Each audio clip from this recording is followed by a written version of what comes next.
Allez, bonjour les amis torfistes, de retour sur la chaîne Nico Quintet Prono. Nous allons nous retrouver cette fois-ci mercredi à Laval dans la Mayenne pour le Grand Prix Anjou-Maine. Tout de suite un bref retour sur le bilan de mes sélections au mois de septembre, uniquement sur les quintés plus de trop. Voilà, on est à plus d'un tiercé sur 2, un quarté sur 4 de données, un quinté sur 3 et surtout sur mes sélections.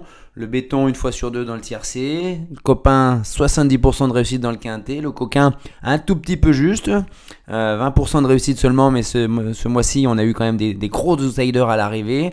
Mon cheval que je pense qui pourrait décevoir, il est là dans 70% des cas, il n'est pas à l'arrivée comme je le prédisais. Et les fantômes, les rayures, les interdits, ben voilà, vous pouvez les rayer à chaque fois, quasiment 97% des cas absents du quintet carrément. Voilà. Par rapport au stade de favori de la presse en septembre, on s'aperçoit que le premier favori a bien tenu son rang avec 70 à 75% de réussite ici, dans les 3 premiers. C'est énorme. En dessous, il n'y a plus rien, plus personne au-dessus des 50%. C'est à retenir. Et surtout, regardez bien, seulement il y a 3 quintés sur 10 où on a les 2 premiers favoris de la presse à l'arrivée. Donc ça, il faut bien le prendre en compte dans vos jeux, et notamment quand vous faites des champs réduits avec les 2 favoris. Vous n'allez pas souvent toucher en tiercé par exemple. Et par contre, dans 95% des tiercés, quasiment, on a le premier ou le deuxième favori à l'arrivée, l'un des deux. Et dans 6 quartés ou 7 quintés sur 10, on a un cheval plus de 7e favori à l'arrivée. Voilà, tenez compte de tout ça. Je vous livre tout ça en toute transparence, c'est le fruit de mon travail, donc profitez-en. Bien sûr, mes sélections, vous commencez à habituer maintenant le béton, le coquin, le copain, la déception et les fantômes. On avance avec donc dans cette course qui est très très très particulière. Je vais vous montrer quelque chose. On a donc 8 chevaux au premier échelon, 8 chevaux au deuxième échelon, mais regardez bien sur le site du trot, on a 1, 2, 3, 4, 5 chevaux qui sont en émoji rouge, qui sont des très bons chevaux. Elite de JL, Finn Collin, Epson d'Airfred, Duel Jugers, Hirondelle Cibet. Et on a 6 chevaux avec un émoji vert. Donc c'est une course assez particulière où je dirais presque qu'on a du mal, si on tient compte de tout ça, à mettre une sélection de 8 chevaux. Vous allez voir comment je m'en sors. Et regardez dans la synthèse de la presse, on en a 7 qui sont cités par tout le monde, et Copsy qui arrive derrière. Et tous les autres, ils sont quasiment abandonnés. Flamme du Gautier, 3ème du dernier prix d'Amérique quand même. Donc voilà. Donc est-ce qu'on va avoir un emoji rouge qui va compléter le quintet s'il y a des défaillances ici Il faut peut-être faire attention, ce serait possible. Élite Beaufour, là il n'y a pas grand chose à dire, là il suffit de regarder ça. Déféré des 4, Élite Beaufour, on est à 18 sur 19 dans les 3 premiers, 95%. Donc c'est quasiment un coup sûr dans le tiercé pour moi, Élite Beaufour. Les yeux fermés, on va dire presque.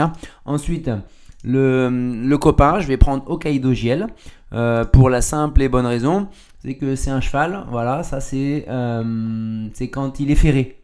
Et bah oui, ça joue pas grand chose, lui ferré. C'est une fois sur 2 dans les 3 premiers. 77% des courses où il est dans les 5 premiers. Pour moi, j'en fais mon copain. Voilà. Ensuite, le tocard, le coquin du Quintet Plus à belle cote entre guillemets, j'ai mis Diogo de KO pour sa régularité, Diogo de KO. Voilà, ça c'est sa régularité. Il est 34 fois sur 41, donc 82% des cas à l'arrivée quand il est déféré des 4 aussi.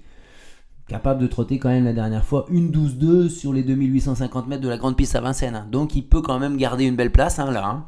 Ensuite, là où je suis moins d'accord, Copsy qui est le 7ème favori de la presse, il rentre, 3 mois d'absence, spécialiste des parcours de vitesse, piste plate certes, là il va trouver son bonheur, mais après une rentrée de 3 mois sur une longue distance, j'ai beaucoup plus de mal à l'envisager. On le voit d'ailleurs, ces dernières courses sur des longs parcours uniquement. Là, j'ai mis que les longs parcours supérieurs à 2400 mètres.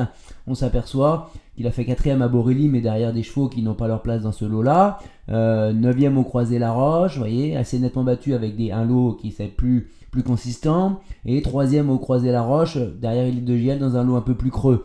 Donc il peut faire 5ème. Il peut faire 5ème éventuellement.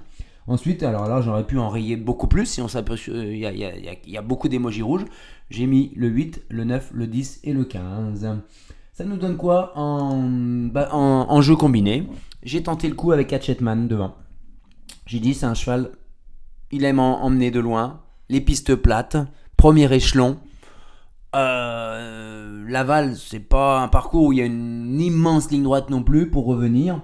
Il peut leur faire du mal et je l'ai mis devant Élite Beaufour et devant Décoloration qui sont les deux bases aux 25 mètres. Ensuite, j'ai mis quand même Hokkaido Gel, mon copain. Le 5, Diego de Cao, voilà. Et ensuite, je complète avec le 13, Rebel Amateurs, même si elle est beaucoup plus intermittente, beaucoup plus fautive, beaucoup plus souffrante des pieds. Elle est souvent à la faute quand même, hein, donc c'est plus un coup sûr comme ça l'était. Elle finit moins vite ses parcours, je suis moins enchanté, mais je la mets quand même sur sa classe.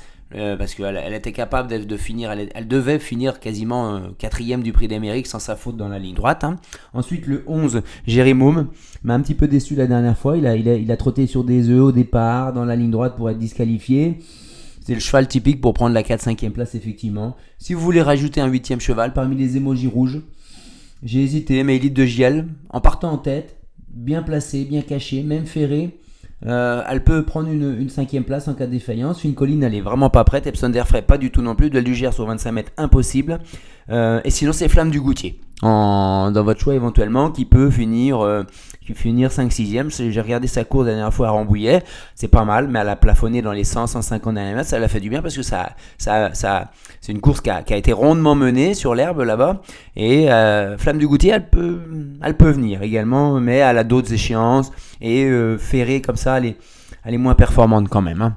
Voilà les amis, on se retrouvera donc pour le Quintet Plus en nocturne vendredi soir, donc une vidéo jeudi matin.